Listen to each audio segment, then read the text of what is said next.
লা ইউমিনু আহাদুকুম, তোমাদের মধ্যে কেউ পরিপূর্ণ ইমানদার হবে না।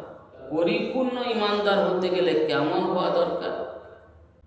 এখানে বলা হচ্ছে হাত্তা আকুনা আহাব্বা ইলাইহি মিন ওয়ালিদিহি ওয়া ওয়ালাদিহি ওয়ান নাস আজমাইন।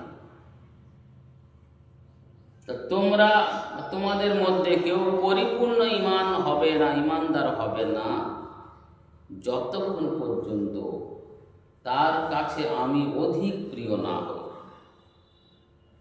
পুরো দুনিয়া ওয়ামা ফিহা, যা কিছু আছে সবচাইতে অধিক প্রিয় হতে হবে নবী করিম সাল্লাল্লাহু আলাইহি ওয়াসাল্লাম। কিরম ধরনের বলছে? মিউ ওয়ালিদিহি ওয়া ওয়ালাদিহি, তার পিতামাতা থেকে, তার সন্তান সন্ততি থেকে আল্লাহ তার নবীর বেশি প্রিয় বলে মনে করতে হবে। তাহলে আমরা এক কথা বুঝতে পারি, নবীর মহাব্বত হলো ঈমানের অংশ।